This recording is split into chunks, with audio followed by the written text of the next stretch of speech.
अजितदादांचा राष्ट्रवादी काँग्रेस पक्ष सुनील तटकरे आणि प्रफुल्ल पटेल पहिल्या दिवसापासून ताब्यात घेण्याचा प्रयत्न करत आहेत। अजितदादांच्या हयातीत सुद्धा त्यांनी काही तसे डावपेच केलेले होते। आपल्या मर्जीतल्या लोकांना वेगळ्या पदावर नेमलेले होते। पक्षाच्या अंतर्गत मराठा ओबीसी वादही त्यांनी सुरू केलेला होता। तशा पद्धतीचे त्यांचे अनेक घडामोडी आपल्याला पक्षांतर्गत दिसतील। काय घडलं?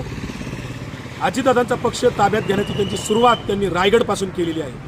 परवा 27 मार्च 2026 रोजी पक्षाचा अधिकृत मेळावा सुनील तटकरे यांनी तिथे घेतला आणि नवनिर्वाचित जिल्हा परिषद पंचायत समिती सदस्यांचा सत्कार समारंभ असताना तिथे बॅनरवर फक्त आपल्या मुलाचा आणि मुलीचा आणि स्वतःचा फोटो आहे। मात्र पक्षाचे राष्ट्रीय अध्यक्ष सुनेत्रा वहिनी असतील, दिवंगत अजितदादा पवार असतील, यांचा कुठेही फोटो नाही। आपण पाहू शकता हा बॅनर। याला काय म्हणायचे? याला कृतज्ञता म्हणतात, याला ग्रामीण भाषेमध्ये वरतंगडीकरण म्हणतात, किंवा या कृतज्ञतेचा धिक्कार करावा तितका कमी आहे। सुनील तटकरे, तुमचा आम्ही धिक्कार करतो, निषेध करतो।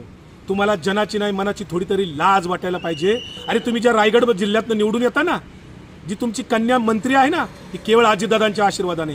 अजितदादांनी तुम्हाला आशीर्वाद दिला म्हणून तुम्ही अनेक वर्ष पक्षाचे प्रदेशाध्यक्ष राहिलात, अन्यथा तुम्हाला महाराष्ट्राचा नेता कोणीही म्हटलं नसतं। आजही तुम्ही अजितदादांच्या पक्षाचं नाव काढा आणि बाजूला वयान महाराष्ट्रात फिरा, तुमच्या भोवती कोणी गोळा होणार नाही। केवळ अजितदादांनी तुम्हाला प्रतिष्ठा दिली आणि आज तुम्ही वरतंगडी करता आणि साधा त्यांचा फोटो, सुनेत्रा वहिनींचा राष्ट्रीय अध्यक्ष म्हणून सुद्धा फोटो बॅनरवर टाकत नाही।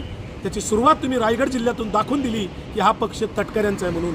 तुम्हाला जर जायचंच असेल भारतीय जनता पार्टीमध्ये तर प्रफुल्ल पटेल, भुजबळ असतील, धनंजय मुंडे असतील, रुपाली चाकणकर असतील, यांना घेऊन जावा ना, किंवा हिंमत असेल तर स्वतःचा पक्ष काढा।